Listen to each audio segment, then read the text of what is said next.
Hello mga loves! Ito na po ang kabuuang ganap namin today. So ayan na po, nagre-ready na po kami para magsimba. So ayan po, thank you so much dahil madadala ko sila sa aking pagsimba ngayon. Hindi lang ako, maisama ko si Bibi Lixa, ayan. At maisama ko rin ang papa at mama niya mga loves. At ayan na ang aming bata na napakaganda, napaka-cute, buyag-buyag. So ayan po kami mga loves. So paalis na po kami niyan. Kasama ko nga si Lawrence at Mimi, si Lixa. So kaming apat ang magsimba ngayon. Kaya ayan, masaya ako na nasama ko sila sa pagsimba. Ang kulang na lang dyan is ang aking asawa.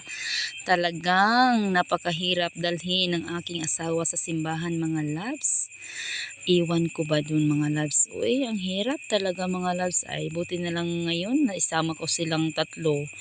Kasi nga si Lixa noon, napakaano na, tanghali na gumising. Tapos ang hirap bang pagisingin ng bata. Kaya ngayon, nagising siya ng maaga at maisama ko sila sa pagsimba. Ayan na kami mga loves. O tingnan mo ang batang yan mga loves, oh. O diba? Sabi ko sa kanya na magsimba tayo mahal. Punta tayo kay Papa God para magpasalamat at hihingi ng patawad. Siyempre naman, hingi talaga tayo ng kapatawaran mga loves. Araw-araw kaya tayo nakagawa ng kasalanan. So, hindi man tayo nagsasalita ng kung ano. Basta marami tayong pagkakamali sa tingin pa lang natin. Nagkakasala na tayo mga loves. Kaya kailangan, bawat linggo ay hihiling tayo ng magandang pamumuhay, simpleng pamumuhay lang, okay na tayo doon, at saka mapatawad tayo sa lahat ng ating pagkakamali, o diba? So yun talaga ang dapat nating gawin, no? So ayan na po kami sa biyahe. Ayan po ang aming tirahan. Dito po ako nakatira sa Barangay Pikalawag, Sultanaga, Dimaporo, Lanao del Norte mga loves. Ito po ang aming tirahan. So katabi po kami ng Dabliston, Sultanaga, Dimaporo. So marami po dito nakatira sa aming lugar is mga Muslim. So ito po ang aming lugar. At nagbabiyahe na po kami papunta ng simbahan. So, is hindi po ang namin, simba, kasi sa aming barangay Pikalawag mga loves is maaga ang simba, alas 7:30. So, 8:30 na po yan ang umalis kami. So, pang is hindi na talaga kami ang oras namin kasi nga na-short na kami kasi nagbibihis pa, nililigo pa namin si Lixa. So, ayan ang batang yan. Napakasaya niya na nasumakay kami dyan. Tingnan mo mga loves. At si Lawrence pala ang driver. So, siya na talaga nagda-drive na ng aming multi-cab. Kaya ayan. At saka mga loves, dapat talaga, bawat linggo talaga, magsimba talaga. Pero minsan, hindi tayo nakakagalaw. So, hindi tayo nakapagsimba. Pero okay lang yon. Basta okay lang talagang araw-araw natin. So, okay lang. So, ayan na po kami. Nakarating na kami sa simbahan. So, ito po pala ang pinakami na simbahan dito sa SND. So, ang pinakaano namin ba, yung sa mga kapilya-kapilya lang namin yung sa Pikalawag, sa mga ibang lugar. Pero ito talaga ang pinakamin sa SND town. So, ayan po kami. At si Monsignor Edwin de la Peña pala ang aming Cora Paroko ngayon. Si Monsignor po ang nagmimisa. So, ayan po kadami ang mga tao, mga loves. So, ipiplex ko lang sa inyo ang ganap namin kanina. So, ayan po kami habang nasa simbahan. O, diba?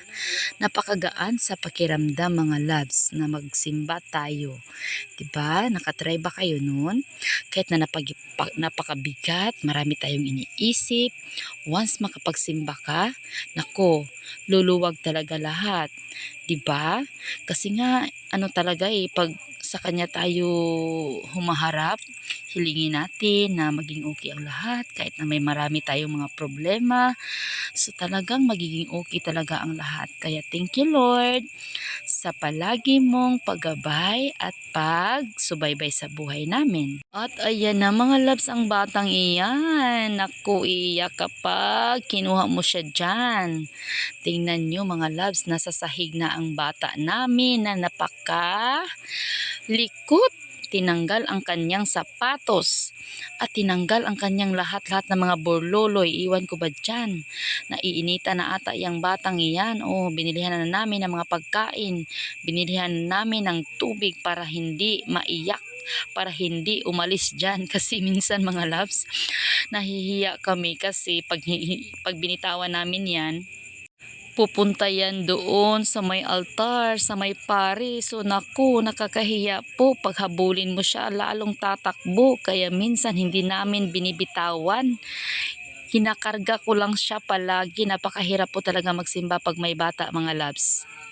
At thanks God, tapos na ay papunta na po kami kay Padre Edwin para mag-bless. Ay pa-bless ko si Baby Lixa at ayan po, ang dami pa pong nagbe-bless sa kanya. O diba? Ayan.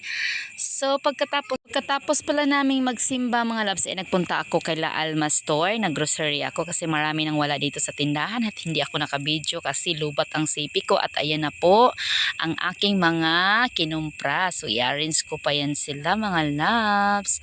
So ayan po siya, napakakalat ng aking tindahan kasi nga mag-arrange pa ako. At dahil hapon na at ayan, si Mimi na po ang nagplano na magluto siya ng malunggay na may itlog na nilagyan din niya ng ice.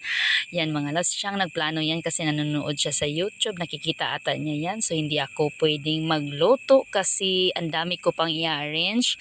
So mag-repack pa ako. So marami nang walang mga nirepack sa tindahan ko kaya siya na ang nagplanong magluto. Ayan na ang luto niya, mga loves, napakasarap, napaka-crispy. Ayan, tinikman ko agad din kanina nung nagluto pa siya. Nako, napakasarap ha.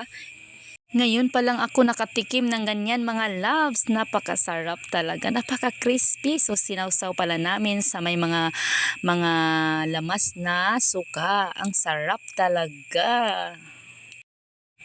Siya talaga ang magluluto kapag hindi ako nagluluto mga loves, no? Kasi nga busy ako sa tindahan kaya naisipan niya magluto kasi nagugutom na siya at ako din naman nagugutom na ako sa kakarin sa tindahan na hindi ko matapos-tapos kasi minsan hahawak pa ako ng sipi ko mga loves kaya natatagalan ako sa pag-arrange. So yan ang aming ganap kanina sa buong araw namin sa linggong ito. Kaya yan, nagkain na kami mga loves, kain po tayo. Ang sarap po talaga in fairness mga loves. So subukan yung lutuin yan mga loves. Napakasarap, malunggay, itlog at saka with pamintang durog and then magic sarap na konti tapos nilagyan ng ice tapos ipiprito nyo lang. Yun lang, napaka-crispy kasi yung ice yung nagpapa-crispy sa kanya. Kaya ayan na po kami, kain na kami lahat. Ayan si Apo, nasasarapan siya sa luto ng kanyang mama. O diba, nasasarapan ng apo namin na napakalangga-langga. So yun lang for today's video mga loves. Thank you for watching. Bye!